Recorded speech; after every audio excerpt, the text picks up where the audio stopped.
আসসালামু আলাইকুম সবাইকে নুসরাত মিনি কিচেনে রমজান স্পেশাল আজকে আমি আপনাদেরকে তৈরি করে দেখাবো মুচমুচে ফুলকো আলুর চপের রেসিপি। আজকে আমি একদমই সহজভাবে আলুর চপের রেসিপিটা শেয়ার করব। আশা করি আপনাদের ভালোও লাগবে আর সহজও লাগবে। যদি ভালো লেগে থাকে আমার চ্যানেল একটি লাইক দিয়ে সাবস্ক্রাইব করে পাশে থাকার অনুরোধ রইল। আর যারা ফেসবুক পেজ থেকে দেখছেন একটি লাইক দিয়ে অবশ্যই ফলো করে রাখবেন। তাহলে কথা না বাড়িয়ে মূল রেসিপিটি দেখে নেওয়া যাক। প্রথমে আমি 4টা ছোট আলু সেদ্ধ করে ছিলে তারপরে ম্যাশ করে নিচ্ছি। বিসমিল্লাহ। আর যেহেতু আমার বাসা আজকে কেউ নেই তাই আলুর পরিমাণটা আমি একদমই কম নিয়েছি, তবে আপনাদের যার যতটুকু দরকার নিলেই হবে। আলুটা গরম অবস্থায় খুব ভালোভাবে ম্যাশ করে নিচ্ছি। ম্যাশ করে নেওয়া হয়ে গেলে 2টা শুকনা মরিচ আমি আগেই তেলে ভেজে নিয়েছি। এখন দিয়ে দিচ্ছি শুকনা মরিচ আর দিয়ে দিচ্ছি স্বাদ মতো লবণ। তারপরে এগুলিকে আমি একটু হাত দিয়ে মেখে নিচ্ছি লবণ আর মরিচটাকে। ভালোভাবে মেখে নেওয়া হয়ে গেলে দিয়ে দিচ্ছি 2 টেবিল চামচ পেঁয়াজ বেরেস্তা। আবারও শুকনা মরিচ, লবণ আর পেঁয়াজ বেরেস্তা একসাথে একটু মেখে নিচ্ছি। আর এখানে আমি তেল দেব না, তেলটা দিলে আলুর চপটা ভাজার সময় ফেটে যাবে, তাই আমি তেল ব্যবহার করছি না। এখন সবকিছু একত্রে খুব ভালোভাবে হাত দিয়ে মেখে নিচ্ছি। মেখে নেওয়া হয়ে গেলে আলুর চপের জন্য আমি ছোট ছোট টুকরো করে নিচ্ছি। আর এরই মাঝে সবগুলি আমার ছোট টুকরো করা হয়ে গিয়েছে। এখন আমি 2 হাতের তালুতে নিয়ে তারপরে একটু বলের মতো করে ঘুরিয়ে ঘুরিয়ে আলুর চপের মতো পাতলা করে শেপ দিয়ে নিব। আর দেখতে পাচ্ছেন কাজটা আমি কিভাবে করছি, একদমই সহজ। আর এরই মাঝে আমার একটা বানানো হয়ে গিয়েছে। এখন এইভাবে সবগুলি বানিয়ে নিব আমি। আর এখানে আমি টোটাল 7টা আলুর চপ বানিয়েছি। এখন এটাকে একটা সাইডে সরিয়ে রেখে বেসনের মিশ্রণটাকে বানিয়ে নিব। একটা মিক্সিং বোলে ছিদ্রযুক্ত চালনিতে দিয়ে দিচ্ছি 1/3 কাপ বেসন, দিয়ে দিচ্ছি 2 টেবিল চামচ কর্নফ্লাওয়ার।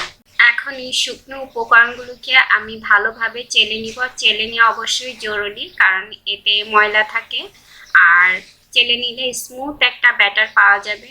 এটি দেখতে পাচ্ছেন অনেক ময়লাও বের হয়েছে। এখন এগুলিকে ফেলে দিব।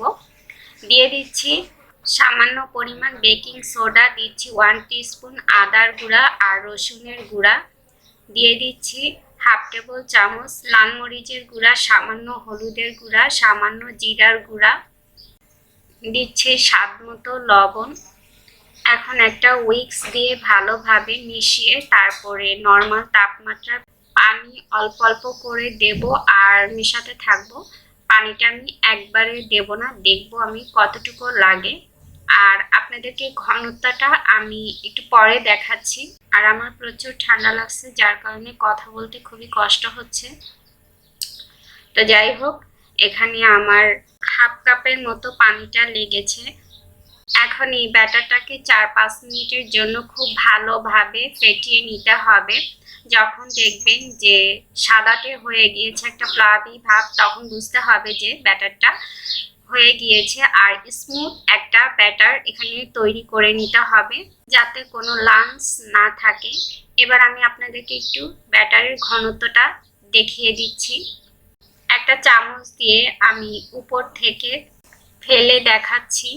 ব্যাটারের ঘনত্বটা একদম পাতলা না, আবার একদম ঘন হবে না, মাঝামাঝি হবে। এবার আমি আপনাদেরকে চামচটাকে ডিপ করে দেখাচ্ছি। দেখেন চামচের পেছন সাইডটা এক্সট্রা ব্যাটারটা পড়ে যাওয়ার পরেও চামচটা কোট হয়ে আছে, তার মানে ব্যাটারটা পারফেক্টলি হয়েছে। এখন আমি 1 পিস আলুর চপ নিয়ে এই মিশ্রণে খুব ভালোভাবে কোট করে নিয়ে তারপরে ভাজতে চলে যাব। চুলায় আমি বেশ কিছুটা তেল গরম করতে দিয়েছি। আর তেলটা খুব ভালোভাবে গরম হলে এক এক করে আলুর চপগুলি আমি দিয়ে দিব।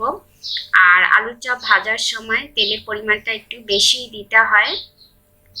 যখন ফুলে উঠবে তখন আমি চুলার জালটা মাঝারিতে করে দিব। একটা সাইড লালচে হলে উল্টে আমি অপর সাইডটাও লালচে করে ভেজে নিব। আর এরই মাঝে আলুর চপগুলি আমার ভাজা হয়ে গিয়েছে, দেখতে পাচ্ছেন অনেক ফুলকো হয়েছে।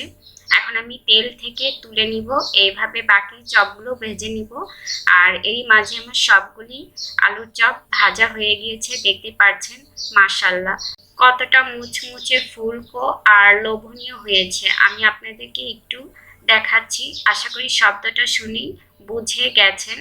আর খেতে তো আলহামদুলিল্লাহ অনেক বেশি মজার হয়েছিল। আশা করি আমার আজকের রেসিপি আপনাদের ভালো লেগেছে। যদি ভালো লেগে থাকে আজকের মতো এখানে বিদায় নিচ্ছি।